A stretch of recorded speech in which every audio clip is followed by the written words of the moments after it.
왜 어떤 건물은 100년이 지나도 사랑받고 어떤 건물은 10년 만에 잊힐까요? 제가 경험한 도쿄의 8개 공간이 그 차이를 보여주죠. 오늘은 도쿄라는 거대한 도시 안에서 감각을 자극하는 8개의 공간과 그곳에 담긴 8가지 철학을 제 관점에서 조금은 자세히 뜯어보는데요. 오늘 영상은 새로운 영상이 아니라 기존에 소개했던 공간들을 하나로 모은 영상입니다. 이 공간들의 공통점은 명확합니다. 단기 수익보다 장기 가치를, 기능보다 경험과 문화를 선택했다는 점이죠. 단순히 예쁜 건물이 아니라 각자의 철학으로 질문을 던지고 우리의 감각을 깨우는 공간들이죠. 먼저 역사와 예술입니다. 우에노의 국립서양미술관은 르 코르비지에의 무한히 성장하는 미술관 철학으로 800년 미술사를 담아냅니다. 메구로의 호텔 가죄는 97년의 역사와 한국 장인의 손길로 완성된 동양 제1의 미술 궁전이죠. 다이카냐마 힐사이드 테라스는 40년에 걸쳐 천천히 완성된 시간의 풍경이며 아오야마 프롬퍼스트는 건물을 플랫폼으로 바라본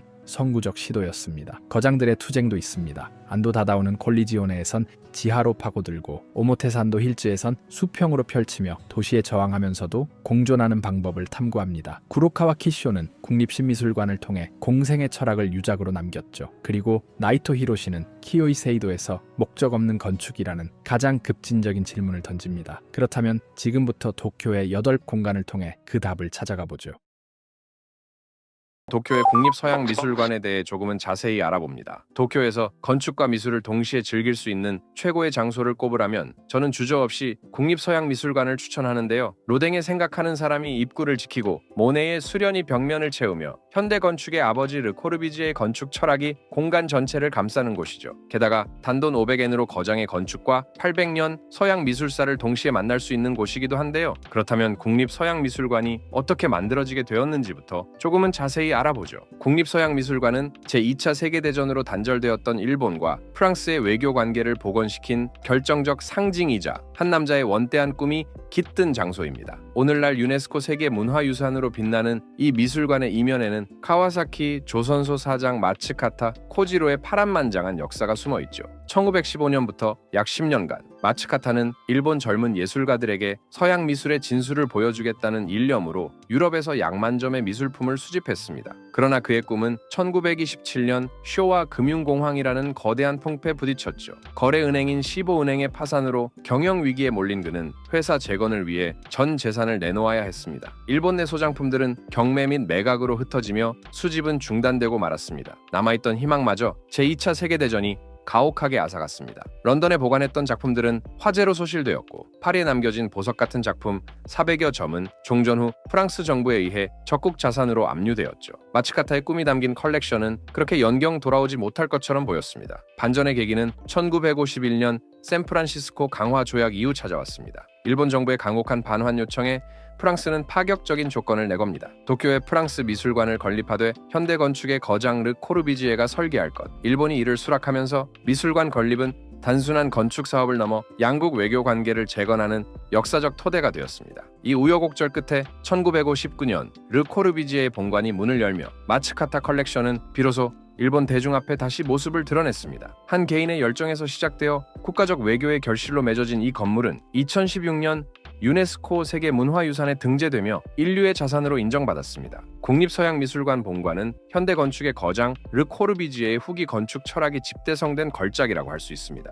인도의 찬디가르 아메다바드와 같이 무한히 성장하는 미술관 개념이 실현된 세 곳의 미술관 중 하나인데요. 여기서 무한성장 미술관은 전시 공간이 컬렉션 증가에 따라 무한히 확장될 수 있도록 설계된 건축 개념입니다. 중앙 코어를 중심으로 전시실이 바깥쪽을 향해 나선형으로 감기며 확장되는 평면 구조는 마치 달팽이 껍질을 연상시키는데요. 이러한 설계를 통해 필요에 따라 외벽을 넓히거나 전시실을 추가할 수 있는 것이죠. 본관의 건축적 완성도는 그가 정립한 근대 건축의 5원칙, 필로티, 옥상 정원, 자유로운 평면, 가로로 긴 창, 자유로운 파사드를 충실히 다른 데서 기인합니다. 특히 건물 전체를 지면에서 들어올린 필로티는 1층 공간을 시원하게 개방하여 우에노 공원과의 시각적 연속성을 확보하고 있습니다. 덕분에 관람객들은 미술관 안에서도 공원의 정형을 자연스럽게 마주하게 되죠. 여기에 모듈러 개념이 더해져 공간의 조화로움은 극대화되는데요. 키 약 183cm의 남성이 팔을 위로 든 높이인 226cm를 기준으로 만든 이 인체 비례 척도는 건축 전반에 조화로운 치수를 부여하는데요. 실제 미술관 내부를 걷다 보면 천장, 벽, 기둥의 비례감이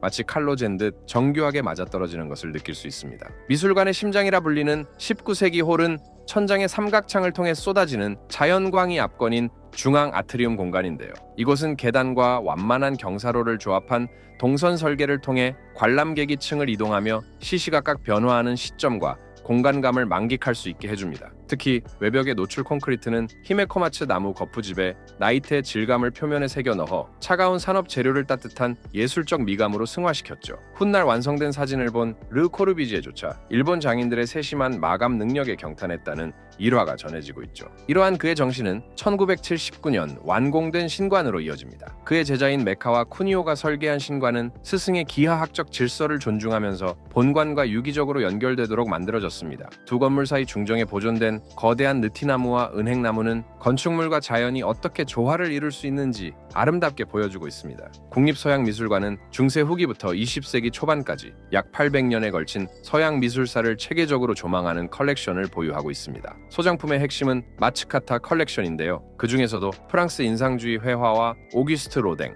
앙투안 브루델의 조각상이 있죠. 국립서양미술관의 소장품은 야외 정원에서부터 시작합니다. 로댕의 대작들이 미술관의 정체성을 시각적으로 압도하죠. 지옥의 문은 단테의 신곡에서 영감을 받은 로댕의 필생의 역작으로 180여 명의 형상이 소용돌이치는 드라마를 연출하고 있습니다. 생각하는 사람은 지옥의 문 꼭대기에서 아래를 내려다보던 고뇌하는 인간의 상을 확대 제작한 것으로 본관 입구의 상징적 랜드마크입니다. 생각하는 사람 근처에 있는 칼레의 시민은 100년 전쟁 당시 공동체를 위해 희생한 시민들의 숭고한 정신을 사실적 감정 묘사로 담아낸 수작이죠. 또한 지옥의 문 옆에 있는 앙투안 브루델의 활을 쏘는 헤라클레스도 사람들의 시선을 사로잡습니다. 본관 2층의 상설 전시실은 서양 회화의 테크닉 및 미술사조의 변화를 보여주는 세심한 큐레이션으로 구성되어 있는데요. 14세기부터 16세기까지는 베로네제, 뒤러, 틴토레토의 작품을 통해 초기 고딕 종교화에서부터 르네상스 인본주의적 묘사로의 전환을 확인할 수 있습니다.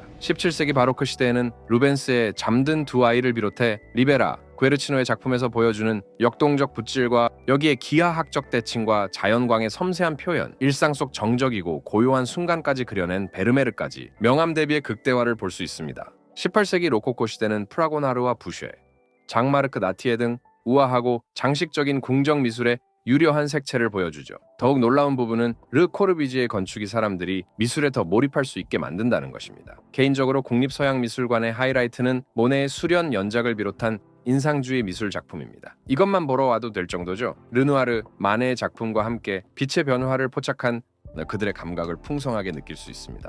또한 20세기 초반에는 반 고흐의 장미, 고갱, 피카소와 조르주 브라크의 작품 등 모더니즘의 태동을 알리는 작품군이 전시되어 있습니다. 피카소와 조르주 브라크 작품을 같이 보기가 쉽지 않은 편인데요. 국립서양미술관에서는 같이 볼 수 있죠. 여담이지만 조르주 브라크의 그림은 정면으로만 보지 마세요. 왼쪽과 오른쪽 양측면에 모두 보시기를 추천합니다. 그래야 입체주의가 왜 입체주의인지 알 수 있거든요.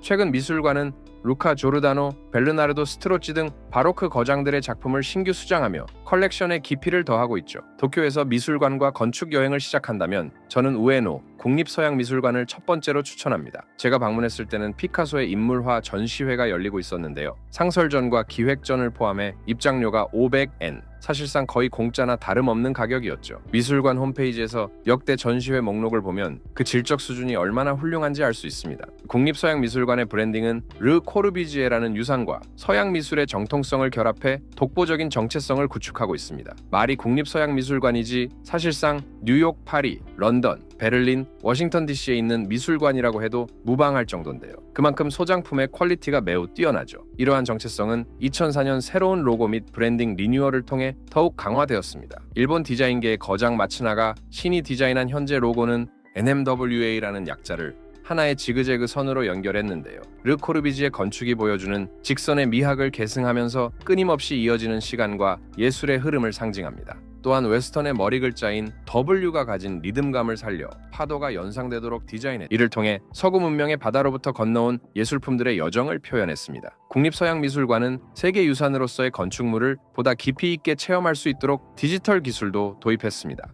공간 재현 디스플레이는 소니의 3D 디스플레이를 활용해 본관 단면, 옥상 정원, 평소 비공개인 조명 갤러리 등을 입체적으로 관람할 수 있죠. 또한 QR코드를 통해 건축물 세부 사항과 소장품 해설을 다국어로 제공하고 있습니다. 국립서양미술관의 관람은 건축과 예술이 하나로 통합되는 경험입니다. 보통 미술관과 건축물은 다소 분리되어 보게 되는데요. 이와 다르게 국립서양미술관에서는 관람객의 움직임이 건축적 질서에 동화되는 과정을 겪습니다. 건축물 자체를 보면서 자연스럽게 예술품을 보게 되죠. 특히 모든 예술 작품들이 르 코르비지에가 만든 선에 맞추어 있다 보니 건축을 보면서 오감으로 느끼게 되는데요. 즉, 국립서양미술관을 보면 그가 어떤 의도로 건축을 지었는지를 생각하지 않아도 몸으로 익히게 되죠. 또한 이러한 경험을 통해 왜 모리빌딩이 그가 만든 수직 건축 도시를 부동산 개발의 모델로 삼았는지도 알 수 있습니다.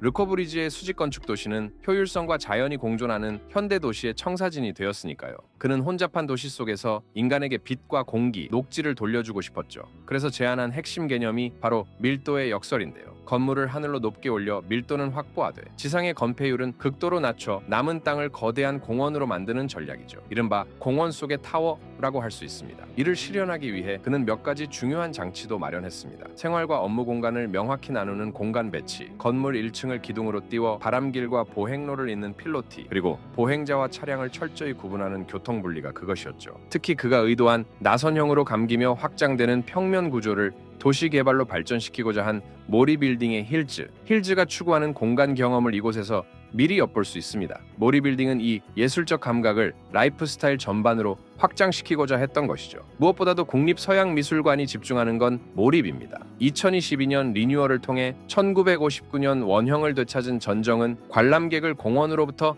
서서히 분리시키죠. 우에노 공원에서 이 전정으로 들어서는 순간 도시의 소음이 차단되고 로댕의 조각들 사이를 지나며 서양 미술 세계로 깊숙이 빠져들게 됩니다. 19세기 홀과 창문을 제외하면 국립서양미술관은 외부와 완전히 단절된 느낌을 주죠. 내부로 들어서면 압도적인 볼륨감의 중앙 홀이 관람객을 맞이합니다. 천장에서 쏟아지는 북측의 고른 햇빛은 로댕 조각 표면에서 부드럽게 산란하며 비현실적인 공간감을 만들죠. 여기에 2층으로 이어지는 램프를 오르며 변화하는 시점은 조각과 건축의 관계를 다각도로 체험하게 합니다. 게다가 상부 전시실에서는 낮은 천장과 높은 천장의 교차 배치가 긴장감과 해방을 반복하며 관람객이 필요 없이 몰입할 수 있도록 유도하죠. 이는 르 코르비지에가 설계한 건축적 산책이라고 할 수 있는데요. 이러한 의도는 국립신미술관에서도 찾아볼 수 있습니다.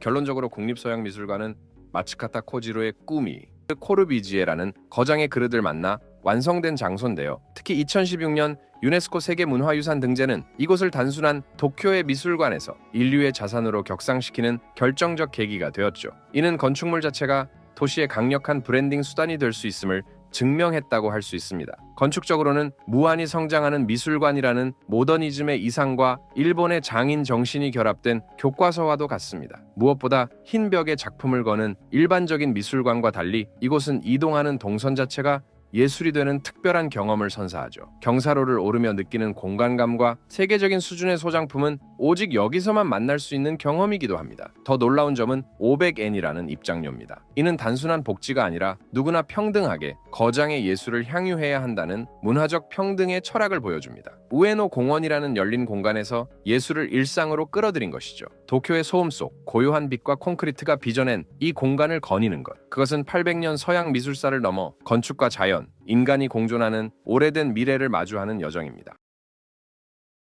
오늘은 도쿄 메구로에 자리한 호텔 가조엔과 그곳의 라운지인 판도레에 대해 조금은 자세히 알아봅니다. 도쿄 메구로에는 97년간 자리를 지켜온 특별한 호텔이 있습니다. 바로 호텔 가조엔이죠.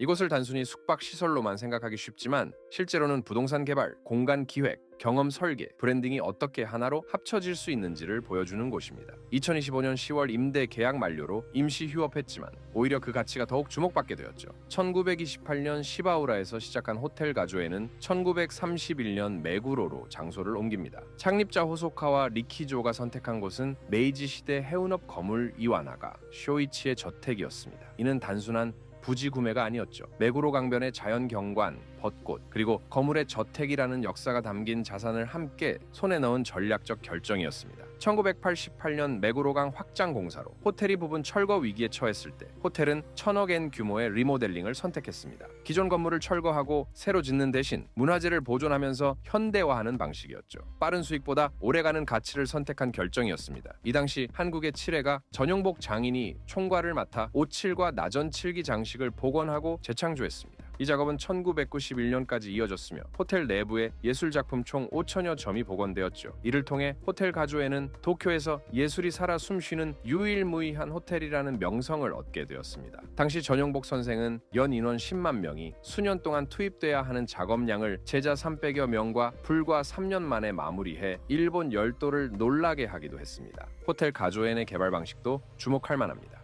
객실은 60개에 불과하지만 연회장, 레스토랑 7곳, 문화 공간을 함께 운영했습니다. 특히 23만 건 이상의 결혼식은 안정적인 수익 구조를 만들었죠. 호텔 가조엔의 연회장은 생과 치히로의 행방불명에 나온 연회장의 모티브가 된 곳이기도 합니다. 호텔의 공간감을 만드는 핵심은 동선인데요. 호텔에 들어서면 에스컬레이터가 1층부터 상층부까지 전체를 보여주는 위아래 이동 경로가 시작됩니다. 또한 각 층의 높이도 차이를 두어 에스컬레이터를 타고 올라가다 보면 높이에 따른 입체감을 자연스럽게 느낄 수 있게 했습니다. 어떤 면에서는 조금 아찔한 느낌도 들더라고요. 호텔 가조엔에서 가장 유명한 공간은 99단의 100단계단인데요. 이곳은 조금씩 펼쳐지는 경험을 만든 공간으로 알려져 있죠. 7개의 연회실을 연결하면서 각 방마다 다른 화가의 작품을 놓았죠. 계단을 오를 때마다 새로운 공간을 발견하는 경험을 만들었다고 할 수 있는데요. 5cm 느티나무 판재 선택해 완만한 곡선 디자인을 만들었는데요. 이는 술 취한 손님도 안전하게 내려올 수 있도록 배려한 것이라고 합니다.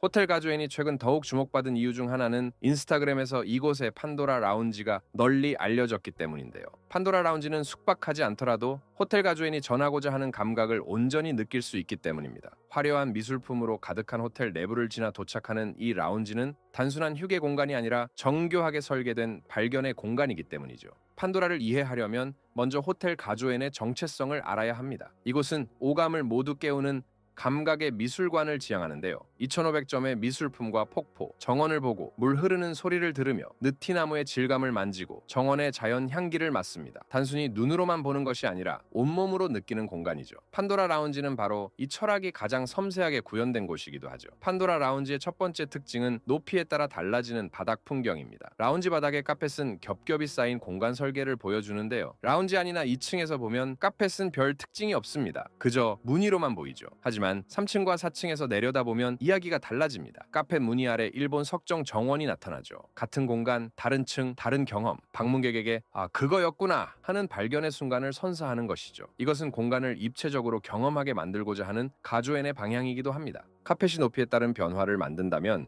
판도라의 창문은 좌우로 펼쳐지는 시선을 만듭니다.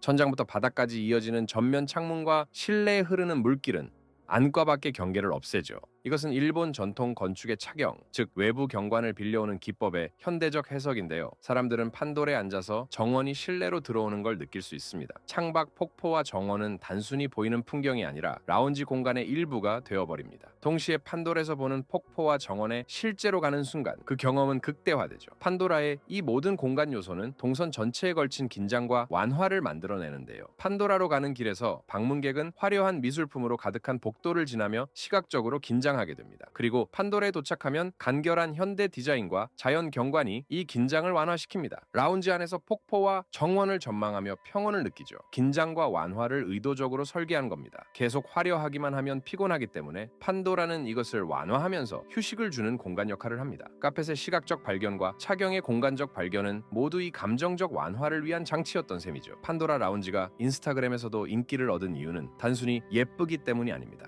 층별로 다르게 보이는 카펫, 안과 밖이 하나가 되는 차경, 긴장에서 완화로 이어지는 동선, 이 모든 것이 방문객에게 발견의 기쁨을 주기 때문입니다. 정해진 대로 보는 것이 아니라 스스로 찾아내는 재미, 이것이 판도라가 단순한 라운지를 넘어 경험하는 공간이 된 이유라고 할 수 있죠. 호텔 가조엔의 정체성은 명확합니다. 60개의 객실만 있는 호텔이 아니라 문화를 경험하는 공간을 만들고자 하죠. 살아있는 미술관, 동양 제1의 미술 궁전, 쇼와의 용궁성이라 불리는 이유도 이 때문입니다. 하지만 호텔 가조엔은 이것을 특권으로 만들지 않았습니다. 객실은 80제곱미터 스위트룸으로 고가이지만 판도라 라운지를 통해 누구나 호텔 가조엔을 찾을 수 있게 했습니다. 판도라의 커피는 1000엔 안팎, 애프터눈티는 5000엔대입니다. 저는 카라멜 팬케이크를 먹었는데 2,000엔 정도였죠. 하나의 경험이라고 생각한다면 충분히 합리적인 가격입니다. 숙박은 어려워도 판도라를 통해 가조엔의 응축된 미학을 느낄 수 있기 때문입니다. 이러한 접근 덕분에 부모 세대는 시치고산과 결혼식으로, 20대는 데이트와 SNS로, 관광객은 문화 체험으로 이곳을 찾습니다. 같은 공간이 세대별로 다른 가치를 제공하는 것이죠. 예전에 제가 알던 일본인 지인도 가조엔을 소개하면서 예술과 결혼식으로 유명한 곳이라고 했으니까요. 이런 전략은 국제적으로도 인정받았습니다. Small Luxury Hotels of the World 회원이라는 점이 이를 증명하죠. 세계 80개국 520개 호텔의 연합인 이 조직은 독립적이면서도 네트워크의 힘을 활용하며 고객에게 신뢰를 줍니다. 가조엔이 추구하는 미학이 세계적으로 어떻게 평가받고 있는지 알 수 있는 지표라고 할 수 있죠. 가조엔은 SNS 시대와도 완벽히 맞아떨어집니다. 폭포, 정원, 카펫의 무늬, 잉어 등 모두 사진 찍기 좋은 요소들이죠. 도쿄에서 유일한 폭포 뷰는 강력한 차별화입니다. 제가 방문한 날도 임시 휴업을 앞두고 수많은 사람들이 몰렸는데요. 저는 30분을 기다렸는데 제 다음부터는 2시간 웨이팅이라고 하더군요. 휴업을 앞둔 상황이었는데도 말이죠. 휴업은 오히려 브랜드의 힘을 증명했습니다. 보통 문을 닫으면 잊혀지기 마련이지만 호텔 가조엔은 달랐죠. 오히려 더 화제가 되었습니다. 희소성이 만든 관심, 재개관에 대한 기대감, 이것이 97년간 쌓아온 브랜드의 힘이라고 할 수 있을지 모르겠네요. 호텔 가조엔은 97년간 무엇을 남겼을까요? 23만 커플의 결혼식 추억, 수십만 명의 시치고산 사진, 20대 청년들의 데이트 기억, 전용복 명장의 5,000점 복원 작업, 동양 제1의 미술 궁전이라는 명성. 가조엔을 설명하는 단어는 정말 다양합니다. 저 역시도 이번에 처음 가조엔에 방문했지만 만약 누군가 메구로에 간다면 호텔 가조엔을 그냥 가보라고 권하고 싶습니다. 그 자체로 일본 미학을 고스란히 느낄 수 있으니까요. 마치 미술관처럼 말이죠. 우리가 기억할 부분은 공간이 그 자체로 끝나지 않는다는 점인데요. 공간은 경험을 통해 사람들의 기억 속에, 사진 속에, 이야기 속에 남기 때문이죠. 그래서 지금 휴업 중인데도 사람들은 호텔 가조엔에 대해 이야기합니다. 저 역시도 그렇죠. 그래서 재개관을 기대하고 있습니다. 좋은 공간은 건물 그 자체를 넘어섭니다. 시간을 견디고 세대를 연결하고 기억을 만듭니다. 호텔 가조엔 도쿄는 바로 그런 공간입니다. 도쿄 안에서 마치 다른 곳으로 인도하는 고요함을 가진 지역인 다이카냐마. 지금의 다이카냐마를 있게 한 힐사이드 테라스에 대해 조금은 자세히 알아보고자 합니다. 도쿄의 모습은 어떠신가요? 하늘을 향해 치솟은 초고층 빌딩들이 도시의 스카이라인을 장식하고 있죠. 긴자, 신주쿠, 시부야, 마루노우치까지 도쿄의 대표적인 지역들은 모두 거대한 빌딩 숲으로 가득합니다. 하지만 이러한 도쿄에서 우리를 고요한 곳으로 이끄는 지역이 있죠. 바로 다이카냐마입니다. 다이카냐마에 발을 들이는 순간 빌딩으로 기억되던 모든 풍경이 갑자기 사라집니다. 높은 빌딩 대신 아늑한 규모의 건물들이 거리를 채우고 작은 가게들이 모여 독특한 분위기를 자아내죠. 더욱 놀라운 것은 도쿄에서는 자주 보이는 빠찡코 없습니다. 이런 다이카냐마의 독특한 정체성은 우연히 만들어진 것이 아닌데요. 그 중심에는 힐사이드 테라스가 있습니다. 일본에서 두 번째로 프리츠커상을 수상한 건축가 마키 후미히코가 만들었죠.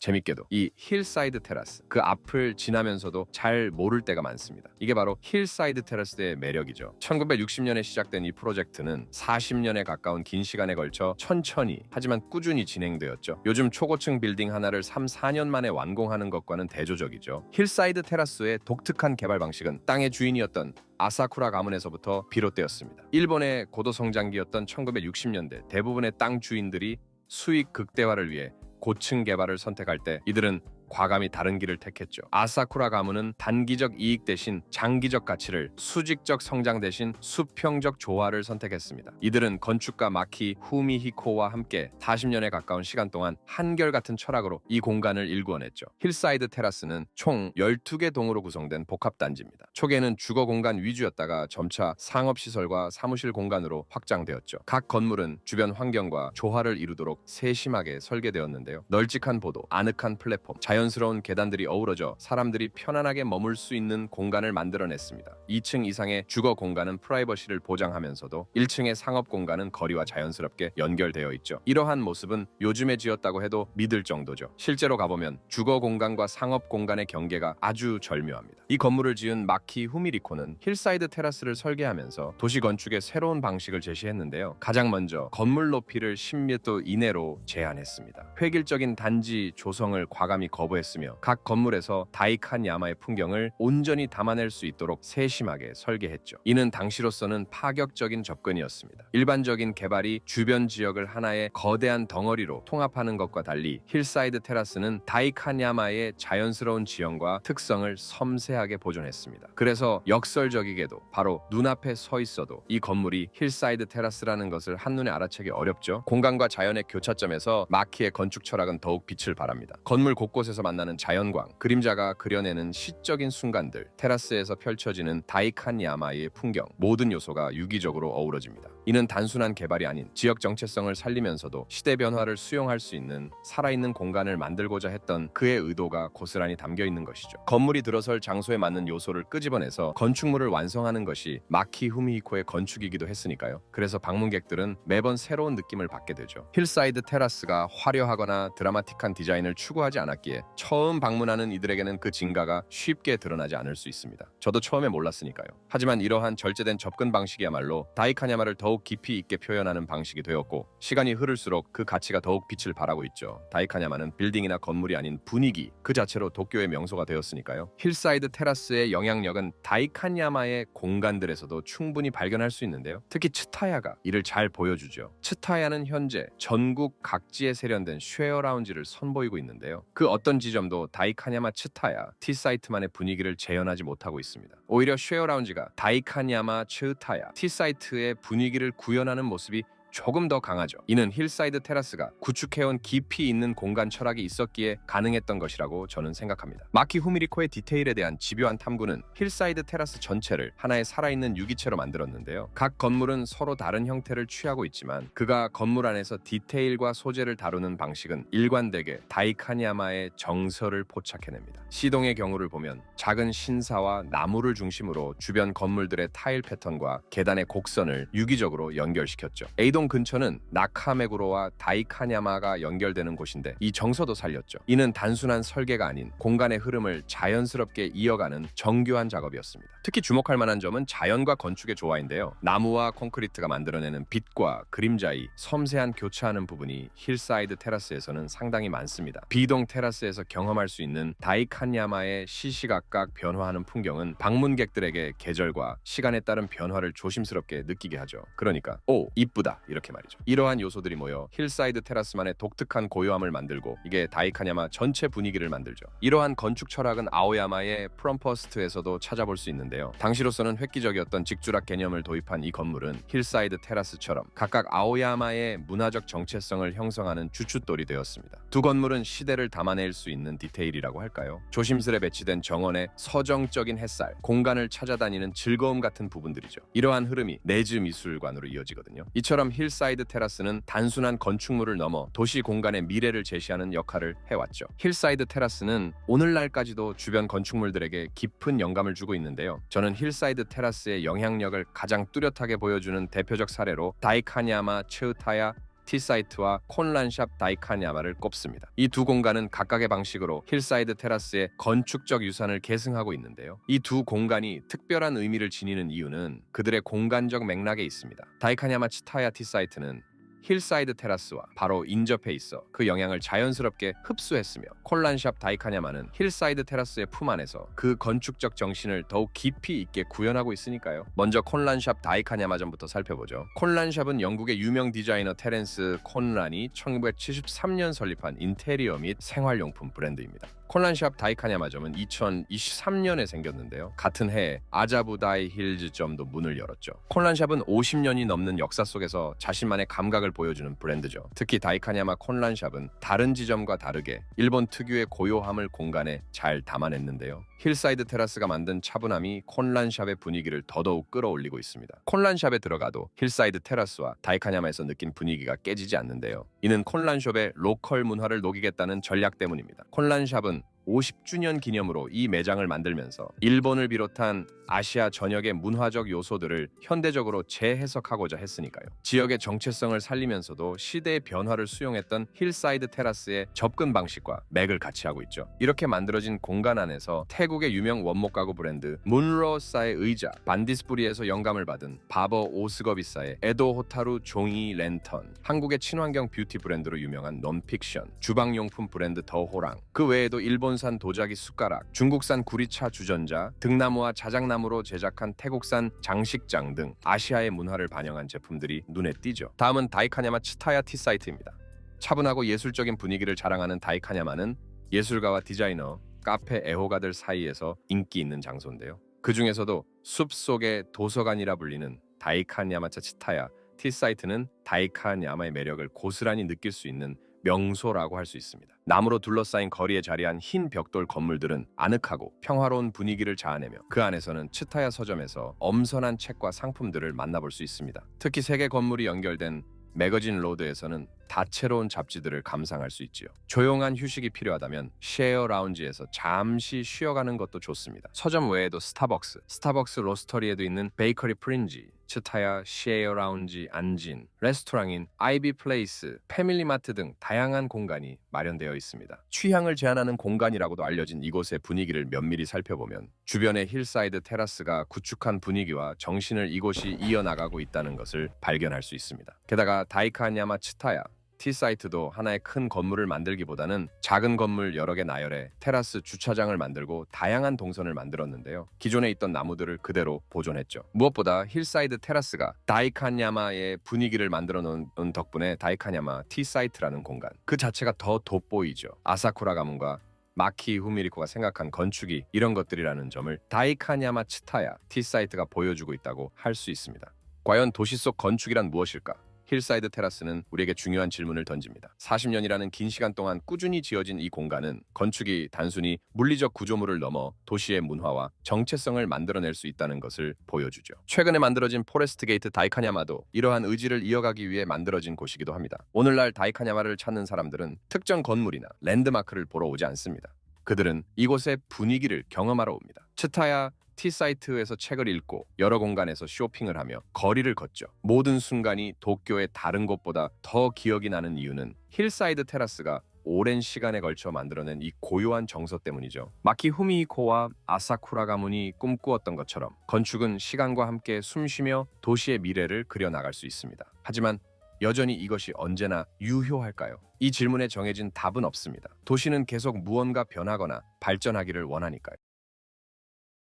그래서 패션을 이야기할 때 하라주쿠와 오모테산도는 빼놓을 수 없는 핵심 지역인데요. 하라주쿠 센트럴 아파트와 라포레 하라주쿠를 중심으로 발전한 이 지역은 현재 도쿄 플라자, 라포레 하라주쿠, 오모테산도 힐즈, 아오야마와 네즈 미술관까지 확장되며 도쿄 패션의 중요한 축이라고 할 수 있습니다.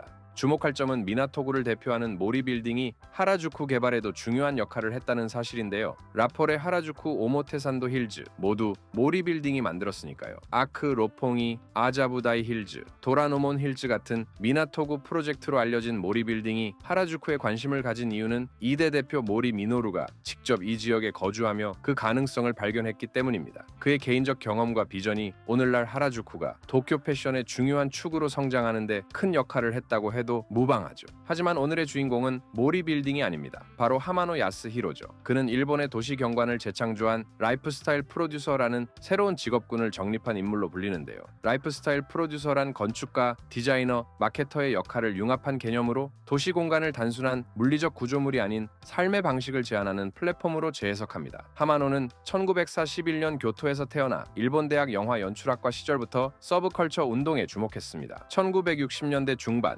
일본은 전후 세대의 정체성 탐구와 함께 청년 문화가 급격히 확산되던 시기였죠. 그는 잡지 발행과 실험적 상업시설 기획을 통해 공간과 문화의 상호작용을 탐구하기 시작했습니다. 그의 철학은 환경의 특성을 재해석하여 도시 전체를 기획한다인데요. 이 철학적 토대 위에서 그는 디자인, 건축, 브랜딩을 유기적으로 통합한 접근법으로 일본 내 다양한 공간들을 만들었습니다. 무엇보다 그는 일본 사회가 경제적 풍요에서 성숙한 소비 문화로 전환하는 추세를 예측하고 브랜드 철학에 공감하는 소비자층을 위한 차별화된 공간 디자인 전략을 개발했습니다. 로폰기 엑시스, 시부야 큐프런트, 도쿄 핸즈 브랜드 개발, 파타고니아 시부야와 같은 대표 프로젝트에서는 공간의 서사화와 역사적 맥락의 현대적 재해석이 뚜렷하게 나타납니다. 그는 단순한 시각적 미학을 넘어 도시의 문화적 정체성을 보존하면서도 경제적 활력을 불어넣는 균형 잡힌 도시 기획을 구현했죠. 하마노의 대표작 중 하나는 1970년대에 만들어진 아오야마의 프롬퍼스트인데요. 프롬퍼스트는 도시 안에서 사회 문화의 변화를 이끈 상징적 존재가 되었죠. 거주, 업무, 상업 기능이 유기적으로 결합된 미니타운 개념의 도입. 그 당시에는 다소 생소한 개념의 도입은 현대 도시 건축의 새로운 방향을 제시했고 아오야마를 세계적인 패션과 디자인의 메카로 도약시키는 초석이 되었죠. 그냥 벽돌로 쌓은 그냥 건물 같은데 말이죠. 1970년대 아오야마는 낡은 건물들 사이에서 젊은 디자이너와 크리에이터들이 태동하던 소소한 동네였습니다. 이 같은 동네를 개발하기로 한 곳은 탄광으로 기반을 쌓은 탄광회사 태평양 흥발이었는데요. 그들은 탄광 사업에서 축적한 자본을 도시 재생 사업에 투자하기로 결정했습니다. 이는 에너지 산업의 쇠퇴를 예견한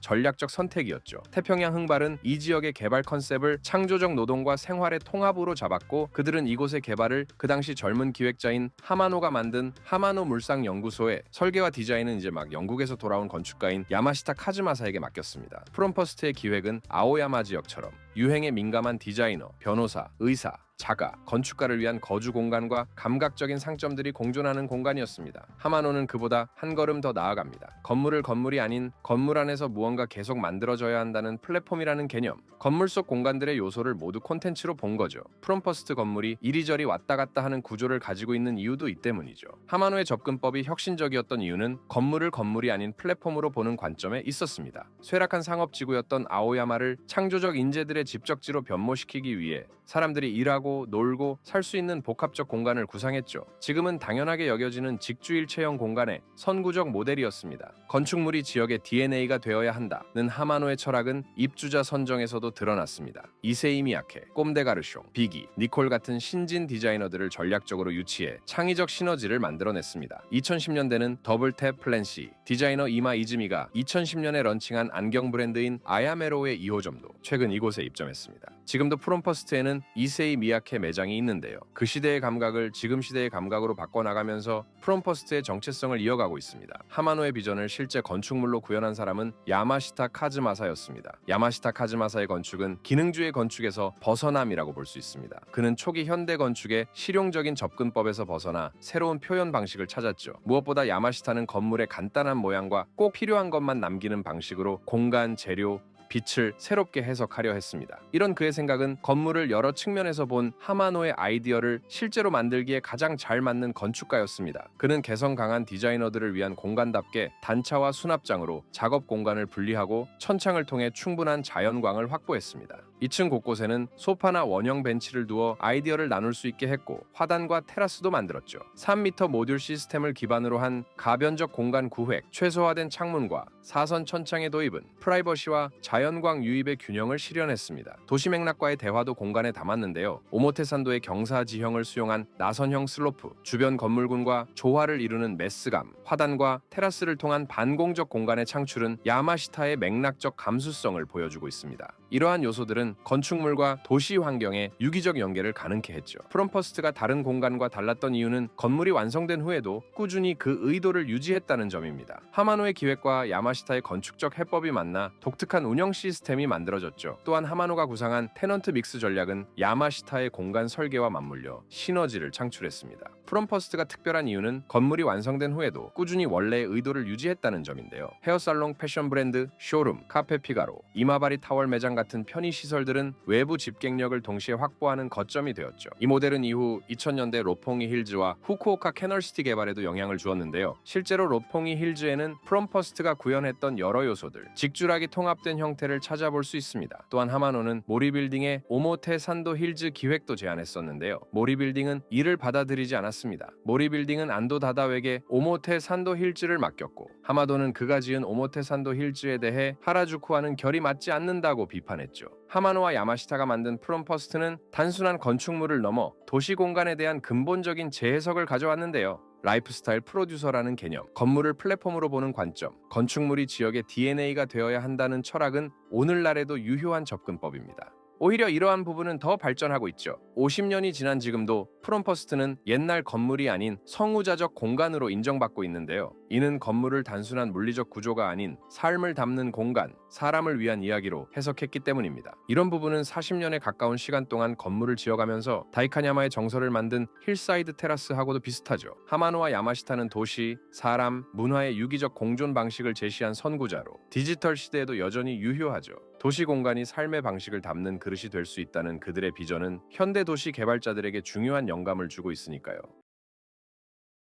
1970년대와 1980년대 일본 건축계는 큰 변화를 겪고 있었습니다. 1973년 오일 쇼크와 경제 어려움은 대규모 개발 시대의 종말을 의미했고 건축가들은 기존 모더니즘 건축이 추구하던 보편성과 기능주의에 의문을 품기 시작했습니다. 일본 경제가 중화학공업에서 경박단소형 산업으로 전환하며 안정성장기에 접어들면서 건축계에서도 거대한 개발보다 작고 섬세한 공간에 대한 관심이 높아졌습니다. 반도체, 전자, 정밀기기 같은 첨단 산업이 초소형, 초정밀 기술로 경쟁력을 갖춘 것처럼 건축에서도 미니멀리즘과 섬세한 디테일이 새로운 가치로 부상했습니다. 이들은 실제 삶의 모습, 사람들의 동선, 일상, 장소에 대한 기억을 관찰하며 건축을 새롭게 정의하고자 했죠. 이러한 배경이 오늘날 일본 건축의 세계적인 창의성과 다양성의 토대가 됐습니다. 이러한 흐름 속에서 도쿄 미나미 아오야마 지역은 주목할 만한 건축 실험의 무대라고 할 수 있는데요. 1975년 하마노 야스히로와 야마시타 카즈마사가 만든 프롬퍼스트를 시작으로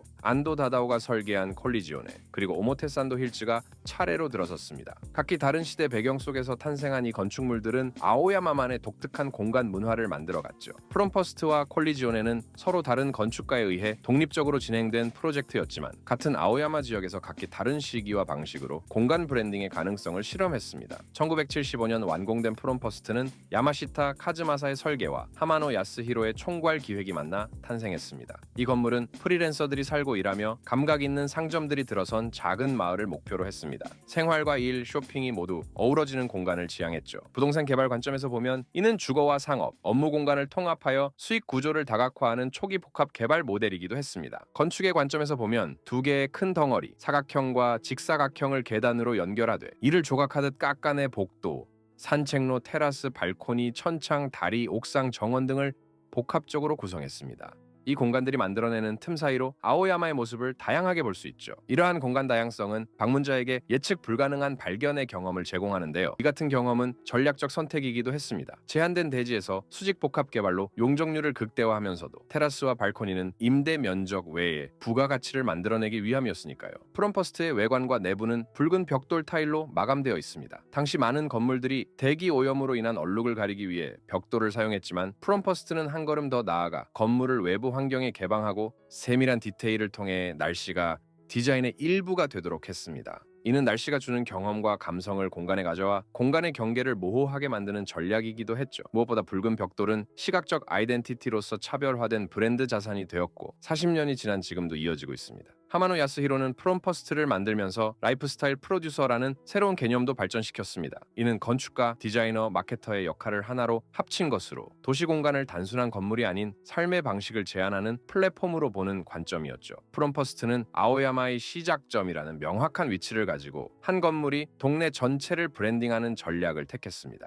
시간이 흐른 뒤 하마노는 이러한 형태를 시부야 큐프론트에서 더욱 발전시켰죠. 프롬퍼스트 완공 14년 후 같은 아오야마 지역의 안도 다다오의 콜리지오네가 등장합니다. 안도는 하마노와는 전혀 다른 접근법을 보여주는데요. 재밌는 건 콜리지오네가 프롬퍼스트 바로 옆에 있다 보니 비교를 할 수밖에 없다는 건데요. 건물의 절반 이상을 땅속에 묻은 이 건축물은 지상 4층, 지하 3층으로 구성되어 있습니다. 아오야마 거리의 차분한 분위기를 지키기 위해 높이 솟는 건물을 의도적으로 피했으며 안도는 이를 통해 끊임없이 넓어지고 높아지는 현대 도시를 비판하고자 했습니다. 이러한 철학적 태도는 동시에 게릴라적 전략이기도 했죠. 일반적으로 지하는 가치가 낮은 공간으로 여겨지지만 안도는 지하 공간을 활용해 지상층 높이를 억제하여 건축 규제를 우회하면서도 제한된 대지에서 건축 가능한 크기를 확보했습니다. 건물은 13.5도 비스듬히 배치된 두 개의 사각형 건물과 지름 21m의 원통형 건물 그리고 이들을 연결하는 정육면체로 이루어져 있습니다. 건물 높이보다 낮게 대지를 파내어 지상과 연결된 개방형 정원인 선큰 가든을 통해 15m 아래 지하 공간과 수영장까지 자연의 빛이 들어오도록 설계했죠. 이 선큰 가든을 통한 빛은 지하 공간의 상업적 가치를 높이는 핵심 전략이었습니다.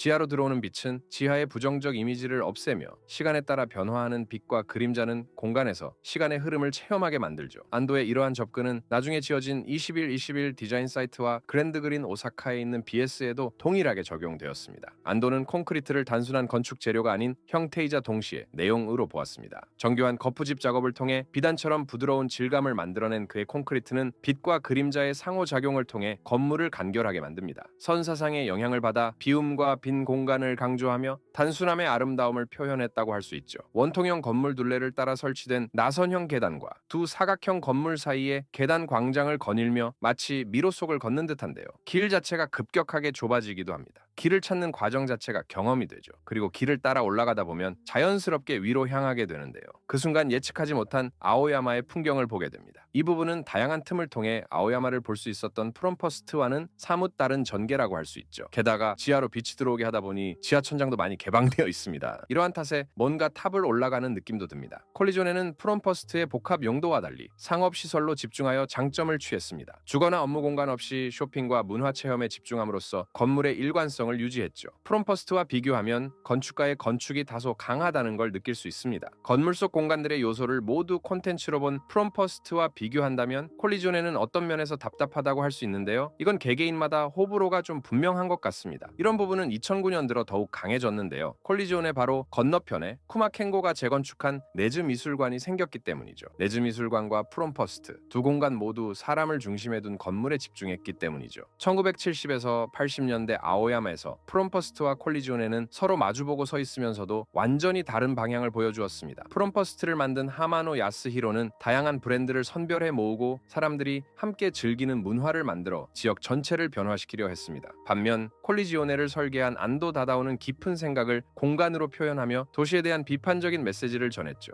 그의 건축은 개인의 내면, 재료의 본질, 빛과 공간의 관계에 집중했습니다. 하지만 두 건물은 개인에게 공간은 무엇인가? 라는 질문을 던지죠. 서로 다른 두 방향이었지만 이 대조가 오히려 아오야마의 건축 분위기를 풍부하게 만들었습니다. 거리를 사이에 두고 마주본 두 건물은 각자의 방식으로 시대에 반응하면서도 함께 그 지역의 정체성을 만들어갔죠. 무엇보다 이러한 시도들이 프라다, 미우미우, 토즈, 써니힐즈, 와타리움 미술관 등 아오야마 안에 다양한 건축물들이 생기는 토대를 만들었다고 볼 수도 있습니다. 하마노의 새로운 시도와 안도의 비판적인 생각은 현대공간 브랜딩이 가져야 할 두 가지 중요한 축이라고 할 수 있는데요. 공간에서의 경험은 단순히 새롭기만 해서는 부족합니다. 과거를 되돌아보고 비판하면서 더 나은 방향으로 나아가야 성장이 이루어지기 때문이죠. 그렇다면 이 두 건물이 던진 질문은 무엇일까요? 공간은 어떻게 문화를 만들고 동시에 도시를 비판할 수 있을까? 이 질문에 대한 답은 17년 후 모리빌딩의 오모테산도 힐즈에서 나타납니다.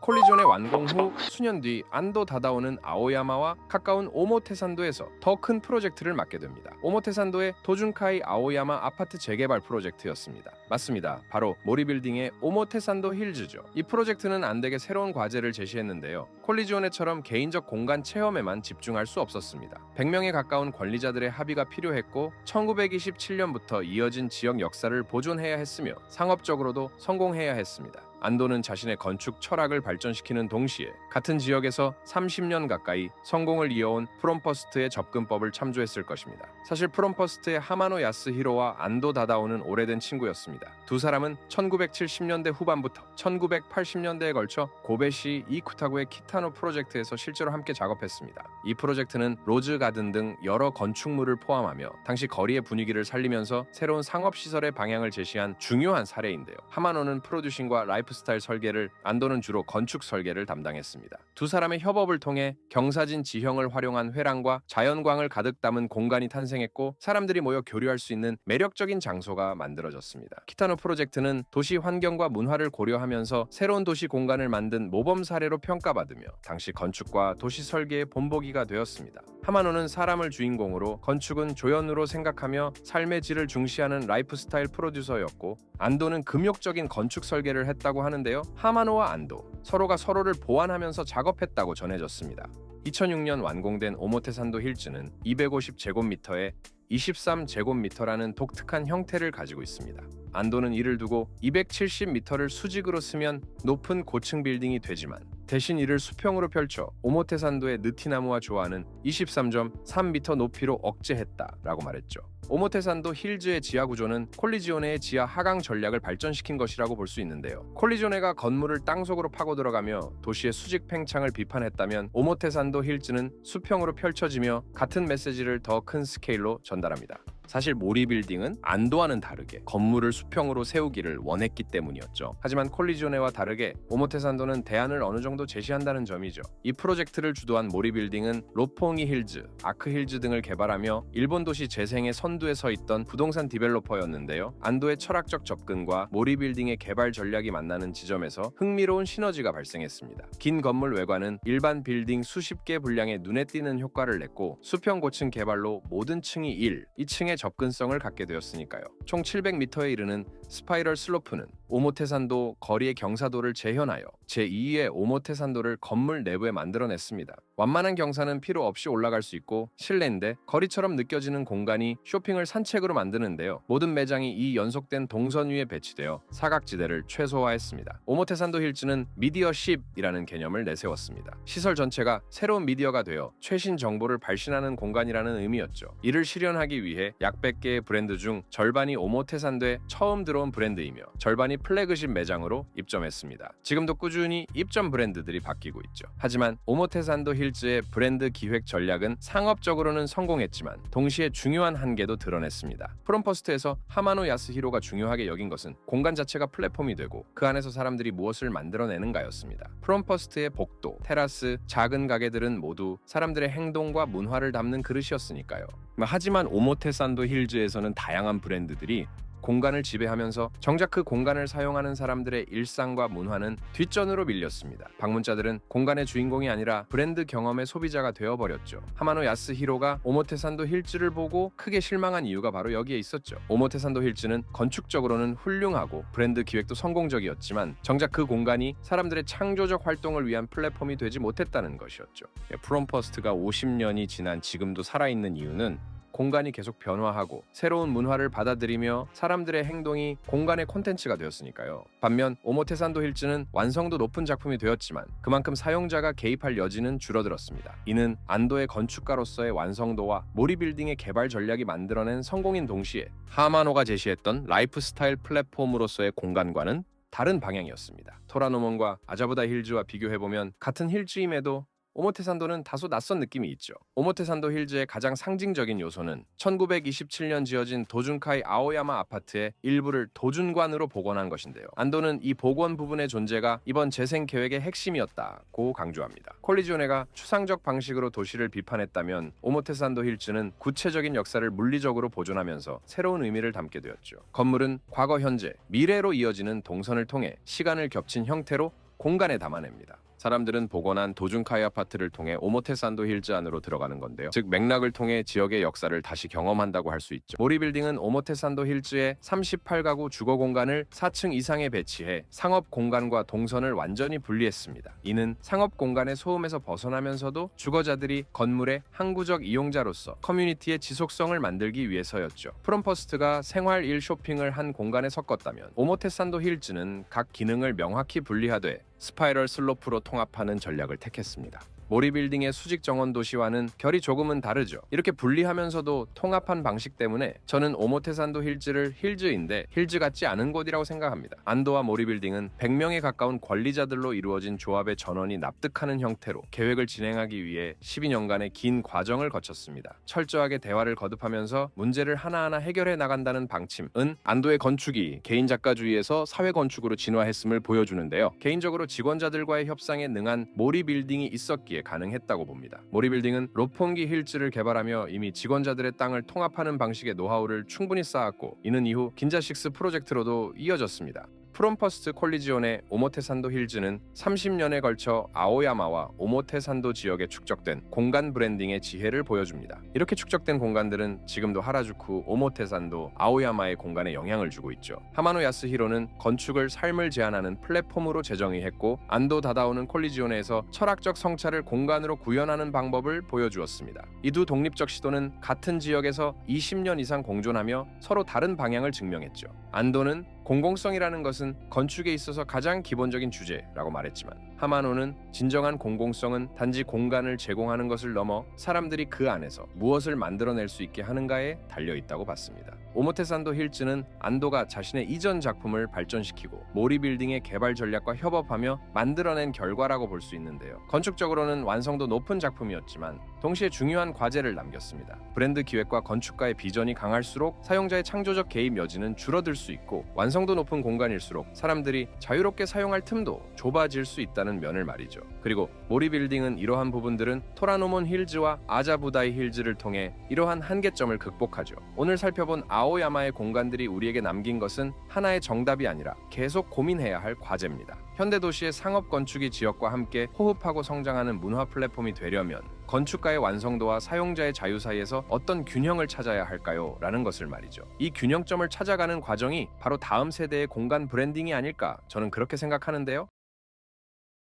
국립신미술관은 2007년 개관했는데요. 이곳은 일본 건축사와 문화계에 새로운 전환점을 만들어낸 곳이라는 평가를 받습니다. 이 미술관은 건축가 구로카와 키쇼의 마지막 작품이자 그의 건축 철학이 집대성된 곳이기도 한데요. 이 미술관을 이해하려면 먼저 구로카와 키쇼가 평생 발전시켜온 건축 철학을 살펴볼 필요가 있습니다. 그의 50년 건축 여정이 이 공간 하나에 모두 담겨 있기 때문이죠. 구로카와 키쇼는 단순한 건축가를 넘어 철학자이자 사상가로서 20세기 일본 건축사에서 가장 영향력 있는 인물 중 한 명입니다. 그의 건축 철학은 시대에 따라 끊임없이 진화하며 현대 공간 기획과 브랜딩 전략에 깊은 영향을 주었습니다.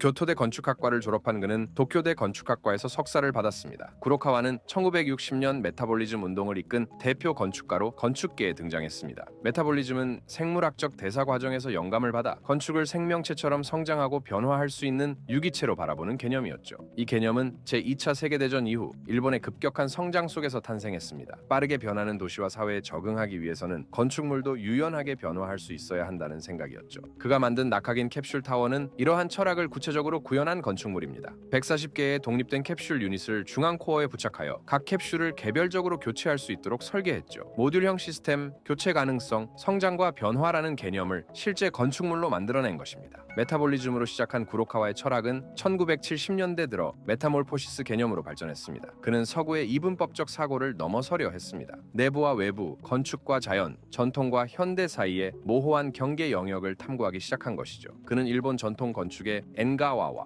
마 개념을 이러한 철학의 기반으로 삼았습니다. 엔가와는 내부도 외부도 아닌 공간으로 건물과 정원을 연결하는 중간 영역입니다. 많은 가능성으로 가득 찬 비어있음을 의미하죠. 이를 통해 그는 사람들 사이에 소통을 만들어내는 공간에 집중했습니다. 후쿠오카 은행 본점에서 그는 엔가와를 현대적으로 재해석했습니다. 도시 거주민들이 자유롭게 사용할 수 있는 중간 영역을 만들어낸 것이죠. 이는 건축물이 단순히 특정 기능만 하는 것이 아니라 도시와 사람을 연결하는 매개체가 되어야 한다는 생각에서 나왔습니다. 1980년대부터 구로카와는 불교 철학에 기반한 심바이오시스 철학을 발전시켰습니다. 이는 그의 건축 철학이 가장 성숙한 단계에 이른 것이었죠. 심바이오시스는 서로 다른 것들이 함께 존재하며 조화를 이루는 것을 의미합니다. 보편성과 지역성, 서양과 동양, 역사와 미래가 대립하는 것이 아니라 함께 어우러지는 상태를 추구한 것이죠. 그의 심바이오시스 철학이 가장 잘 구현된 곳은 쿠알라룸푸르 국제공항입니다. 공항 속의 정원 이라는 콘셉트로 열대 우림 정원을 공항 내부에 조성하여 미래 기술과 말레이시아 전통 문화, 자연을 하나로 접목시켰습니다. 이는 단순한 공항을 넘어 국가 브랜드의 상징이 되었죠. 그럼 이제 국립신미술관으로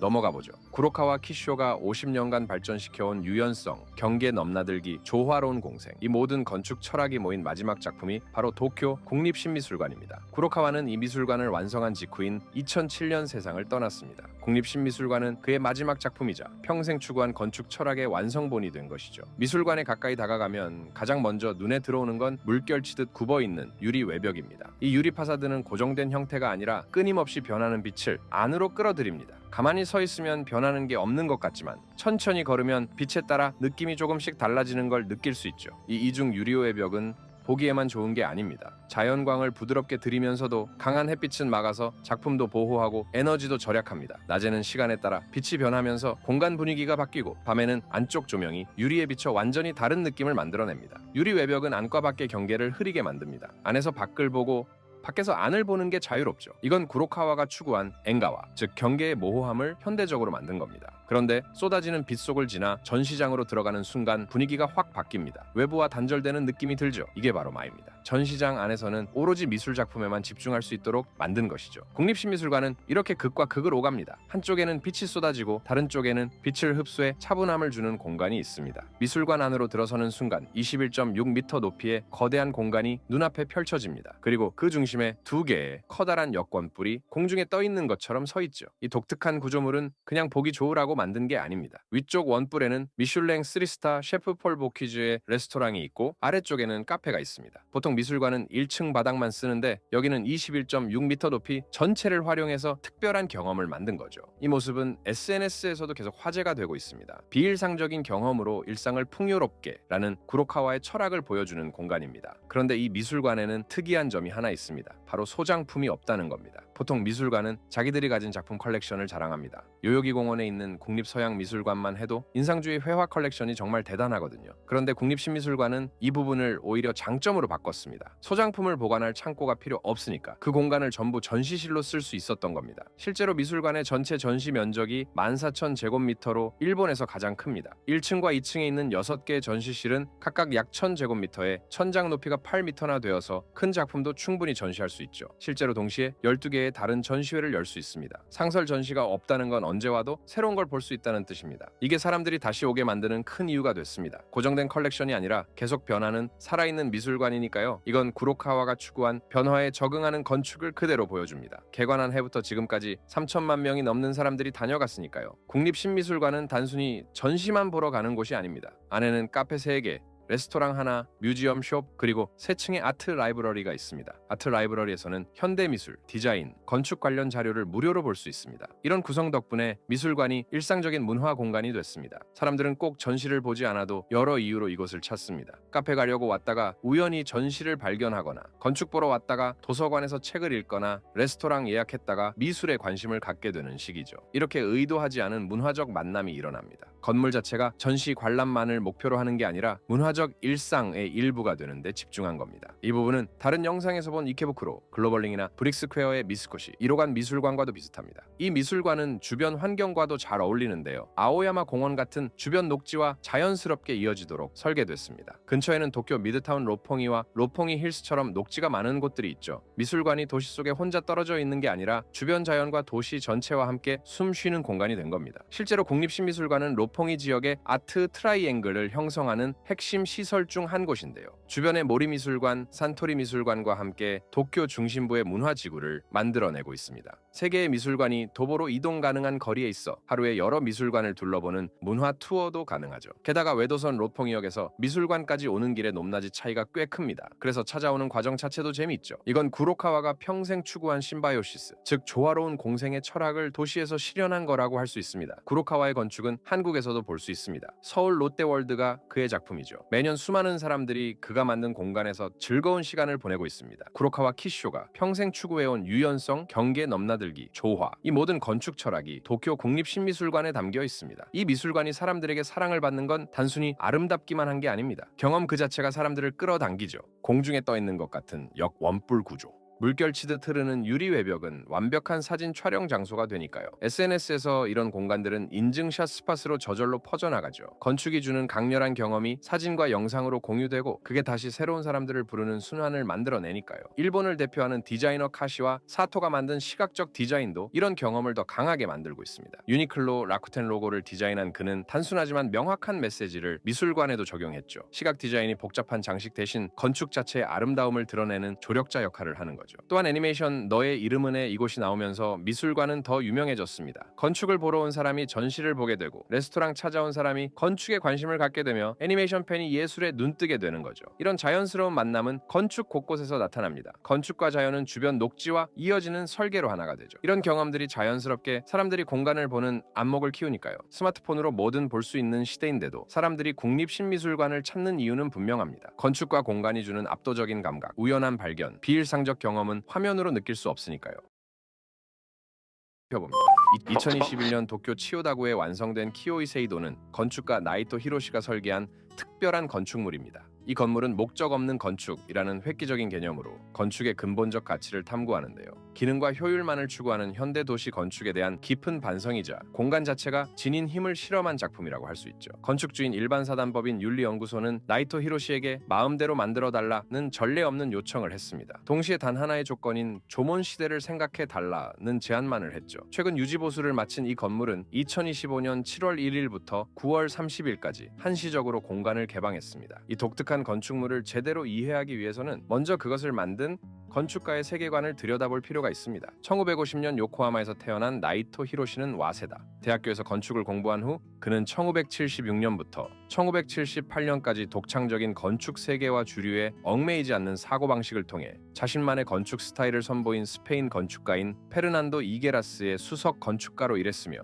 1979년부터 1981년까지는 일본 메타볼리스트 그룹의 창립자 중 한 명인 키쿠타케 기요노리 건축사무소에서 근무했습니다. 키쿠타케 기요노리와 함께 일본 메타볼리즘 운동을 주도한 인물로는 마키 후미이코도 있습니다. 메타볼리즘 건축은 자연의 생명체에서 영감을 받았는데요. 세포가 죽고 다시 재생되듯 건축도 시간이 지나면서 낡은 부분은 교체되고 새로운 부분이 들어와 건축 전체는 지속되는 것으로 보았죠. 무엇보다 도시를 하나의 생명체로 보고 도시와 건축이 유기적으로 성장하고 변하는 과정을 강조했습니다. 이러한 생각은 나이토 히로시의 건축에서도 충분히 찾아볼 수 있습니다. 스페인과 1981년 독립한 이후 그는 꾸준히 자연과 건축의 조화, 재료의 본질적 성질, 지속 가능한 건축을 추구해왔죠. 그의 건축 철학은 세밀한 부분부터 넓은 환경까지를 함께 생각하는 통합적 시각을 보여줍니다. 도바 바다민속 박물관, 시마네 예술센터, 구스나기 스포츠 복합시설 체육관 같은 그의 대표작들은 자연 재료의 특성을 최대한 살리고 구조의 합리성과 공간의 시적 감수성을 함께 담아냅니다. 특히 목재와 콘크리트를 함께 사용해 따뜻함과 견고함을 동시에 구현하는 것이 그의 건축 언어인데요. 아카사카의 유명한 토라야 아카사카 매장도 그가 설계했습니다. 이곳 역시 토라야의 오랜 역사를 목재와 콘크리트로 표현하며 토라야의 미학을 끌어냈죠. 이러한 그의 작업들은 모두 명확한 기능과 목적을 가진 건축물이었습니다. 그런데 키오이 세이도에서 나이토는 한 걸음 더 나아갑니다. 이번에는 기능 자체를 내려놓고 건축의 본질을 묻는 실험을 시작한 것이죠. 키오이 세이도의 핵심은 목적 없는 건축이라는 개념입니다. 이것은 현대 건축의 기능과 효율성에만 집중하는 상황에 대한 근본적인 문제제기인데요. 나이토는 건축이 다른 무엇에 의존하지 않고 독립적으로 가치를 지닐 수 있는가라는 질문을 던집니다. 건물의 쓰임새가 완성 후에 결정된다는 발상은 새로운 건축 방식을 제시합니다. 이것은 공간이 사용자의 행동을 정해주는 것이 아니라 사용자가 공간과의 교감을 통해 새로운 의미를 발견해 나가는 것이라고 할 수 있죠. 건축이 단순한 기능의 그릇이 아니라 인간의 감정과 생각을 자극하는 예술적 존재가 될 수 있음을 보여줍니다. 건축이 사람과의 관계를 중시하는 과정, 이를 통해 건물의 쓰임새가 결정되는 기획이 건축 기술보다 더 중요하다는 점을 말하는데요. 그렇다면 나이토는 이 목적 없는 건축을 어떤 방식으로 구현했을까요? 그 답은 조몬 시대에 있었습니다. 나이토는 조몬 시대의 정신을 현대적으로 해석했는데요. 조몬 시대를 단순한 역사적 참조가 아니라 기능에서 벗어난 원시적이고 본능적인 감정의 원천으로 봅니다. 조몬 시대의 사람들은 생존에 필요한 최소한의 도구만 만들었을 것 같지만 실제로는 복잡하고 화려한 무늬의 토기를 만들었습니다. 이 토기들은 실용성을 넘어선 예술적 표현이었죠. 나이토는 바로 이 지점에 주목했습니다. 기능을 넘어서는 인간의 창조 욕구, 그것이 바로 목적 없는 건축의 시작점이었던 것이죠. 조몬토기의 불꽃 형태와 나선형 무늬는 건물의 4개의 다각형 기둥에 영감을 주었고 토기의 거친 질감은 노출 콘크리트로 재현되었습니다. 키오이 세이도의 공간감은 원시적 감성 그 자체인데요. 건물 자체가 어떠한 관계를 추구하거나 하는 게 없습니다. 하지만 그 자체로 이것이 무엇인가? 라는 질문을 던지죠. 순수한 형태와 색채, 재료 자체의 물성에 집중한다는 점에서 서구의 미니멀리즘과 비슷해 보일 수 있습니다. 하지만 미니멀리즘이 단순함과 본질에 집중했다면 키오이 세이도는 일본 고유의 미학, 특히 조몬 시대의 원시적 생명력을 담아냅니다. 건축 자체의 목적은 없어도 그 안에 일본 미학은 살아 숨쉬는 것이죠. 이러한 철학을 구현하기 위해 나이토는 독특한 구조적 해법을 찾아냅니다. 키오이 세이도는 지상 1층부터 5층 정도 규모의 건물인데요. 건물 구조가 매우 독특합니다. 1층에 4개 다각형 기둥이 위에 4개 층 전체를 지탱하고 있죠. 필로티 구조는 아래의 무게감과 위에 떠있는 느낌을 극대화합니다. 기둥은 사각형에서 시작해 육각형으로 변화하는 형태로 단순한 구조물을 넘어 공간 내 조형미도 만들어냅니다. 역보 구조를 사용해 위쪽 공간이 떠있는 콘크리트 상자처럼 보이도록 했는데요. 특수 케이블이 구조적 안정성을 확보하고 촘촘한 철근이 지진력에 저항하죠. 이러한 기술적 해결책들은 공간을 가볍게 보이게 하면서도 튼튼한 구조를 가질 수 있게 했습니다. 건물은 콘크리트, 삼나무, 유리라는 세 가지 주요 재료로 만들어졌는데요. 각 재료는 명확한 역할을 맡으며 공간의 성격을 만들었습니다. 1층의 콘크리트는 거칠죠. 노출 콘크리트는 실제 삼나무 거푸집을 사용해 나뭇결이 그대로 새겨져 있습니다. 1층에 사용된 바닥재는 기와 가마의 선반으로 쓰이다 버려지는 소재를 재활용한 것으로 불에 구워진 흙의 질감이 조몬토기를 떠올리게 합니다. 2층부터 사용된 삼나무는 따뜻하고 부드럽습니다. 일본의 전통 건축 재료인 삼나무 패널이 내벽을 감싸며 1층의 차가운 콘크리트와 뚜렷한 대비를 만들죠. 삼나무의 따뜻한 색과 향기는 사용자에게 자연과의 연결감을 주고 시간이 흐르면서 더 깊은 색으로 변해갑니다. 키오이 세이도의 공간 경험은 1층의 추모 공간에서 시작됩니다. 1층에는 18,800개의 유리 조각으로 이루어진 원형 설치물이 있는데요. 각 유리 조각은 동일본 대지진 희생자 한 명을 상징합니다. 1층은 의도적으로 어둡게 설계되어 동굴 같은 분위기를 만드는데요. 조명은 거의 없고 이사무 노구치가 만든 것으로 추정되는 하나의 등만이 놓여 있죠. 측면에서 들어오는 자연광이 기둥과 천장, 바닥에 그림자를 만들며 원시의 빛 같은 신비로운 분위기를 만들어냅니다. 공간 안에서는 삐그덕거리는 소리와 종종 쿵쿵 울리는 소리, 사람들의 숨소리 등이 잔잔하게 전해지죠. 2층부터 5층까지는 중앙 아트리움을 둘러싼 계단과 갤러리 공간입니다. 뿐만 아니라 천창을 통해 자연광이 들어와 삼나무 패널에 반사되며 따뜻하고 명상적인 분위기를 만들죠. 계단에는 중간 참이 없어 끊임없는 상승감을 줍니다. 마치 땅에서 하늘로 향하는 여정처럼 느껴지는 것이죠. 천창은 정사각형에서 시작해 위로 올라갈수록 원형에 가까워지는데요. 정사각형은 땅을, 원형은 하늘을 상징하는 동양의 전통적 우주관을 반영합니다. 아래층의 각진 형태에서 위층의 둥근 형태로 변화하면서 인간이 땅에 뿌리를 두고 살아가지만 동시에 하늘, 즉 정신적 세계를 향해 나아간다는 것을 은유적으로 보여줍니다. 천창이 만드는 빛의 무늬는 하루 종일, 계절마다 변화하며 시간의 흐름을 보여줍니다. 2층 이상에는 창문이 없고 오직 천창을 통해서만 빛이 들어와 빛의 질감과 방향 변화를 온전히 경험할 수 있습니다. 키오이 세이도는 시각뿐 아니라 촉각, 후각까지 자극합니다. 삼나무의 따뜻한 질감과 향기는 자연과의 연결감을 주고 노출 콘크리트의 거친 표면은 원시적인 물질감을 전달하죠. 계단의 얇은 목재 난간과 내벽의 섬세한 패널은 나이토의 타협 없는 완성도를 보여줍니다. 이렇게 목적 없는 건축으로 지어진 키오이 세이도는 전시를 통해 구체적인 용도를 얻게 됩니다. 사람이 기획한 무언가를 통해 공간이 사람과 관계를 만드는 셈이죠. 2025년 7월부터 9월까지 진행된 특별 전시 건축가 나이토 히로시 무엇이든 수첩과 사고의 스케치는 2층부터 4층까지 나이토의 40년간 일기, 스케치, 건축적 사고 과정을 공개했는데요. 1층 바닥에 설치된 언어의 만다라는 나이토의 일기에서 뽑은 핵심 단어들을 원형으로 배치한 작품입니다. 이 작품은 건축가의 내면 세계와 철학적 사유를 시각화했죠. 또한 각 층의 벽마다 그가 만든 건물들의 도면을 전시했습니다. 흥미로운 점은 키오이 세이도 자체는 목적이 없지만 전시회를 통해 건물의 용도가 만들어진다는 것입니다. 이것이 바로 나이토가 말하고자 한 것이죠. 건물의 경험은 사람이 건물과 어떤 관계를 구축할지, 어떤 경험을 설계할지에 따라 달라진다는 것을 보여줍니다. 나이토 건축의 일관성, 이러한 철학적 접근은 나이토의 다른 작품들에서도 일관되게 나타납니다. 키오이 세이도는 나이토 건축 철학의 집약체라고 할 수 있는데요. 시마네 예술센터에서 보여준 젓갈색 기와 타일과 콘크리트나 목재 조합이 여기서도 나타나는데요. 이것은 나이토만의 독특한 재료 언어를 만듭니다. 마키노 식물원 박물관에서 보여준 자연과 건축의 통합, 지속 가능성에 대한 고려도 키오이 세이도에 반영되어 있죠. 시간과 함께 변화하는 재료의 특성을 고려한 설계는 나이토 건축의 일관된 특징이라고 할 수 있습니다. 나이토 히로시의 이러한 접근은 현대 일본 건축이 나아가는 방향을 보여주는 중요한 사례입니다. 키오이 세이도는 일본 건축이 서구 모더니즘의 기능주의를 넘어 일본 고유의 미학과 철학을 현대적으로 결합할 수 있음을 증명하죠. 이는 현대 일본 건축가들이 공통적으로 추구하는 방향이기도 합니다. 안도 다다오는 콘크리트라는 현대적 재료로 일본의 정신성을 표현하며 게릴라적인 공간을 만들어냈고, 이토 도요는 자연에서 시작하는 유기적 형태로 건축의 새로운 가능성을 탐구했습니다. 쿠마 켄고는 전통 재료를 현대적으로 재해석해 사람과의 관계를 중시하는 약한 건축을 추구했고, 야마모토 리케는 사회성에 기초한 건축, 즉 공동체와 상호작용을 촉진하는 공간을 만들어왔죠. 나이토 히로시는 이들과 함께 일본 건축의 다양한 스펙트럼을 형성하면서도 목적 없는 건축이라는 독특한 지점에서 건축의 본질을 묻습니다. 기능과 사회성, 형태와 재료를 넘어 건축 자체의 존재 이유를 탐구한 것이죠. 나이토 히로시의 키오이 세이도는 21세기 건축이 직면한 근본 질문에 대한 시적이고 철학적인 응답입니다. 건축은 반드시 기능을 가져야만 하는가? 이 건축물은 바로 이 질문에 답합니다. 조몬 시대의 원시적 미학을 현대적으로 재해석해 감정과 정신을 깨우는 공간을 만든 나이토는 건축이 단순히 기능을 담는 그릇이 아니라 인간의 생각과 감정을 자극하고 변화시킬 수 있는 강력한 매체임을 증명했습니다. 이런 면에서 키오이 세이도는 현대 건축이 나아갈 방향을 제시합니다. 효율성을 넘어선 건축의 본질적 가치, 그리고 인간의 정신적 경험에 대한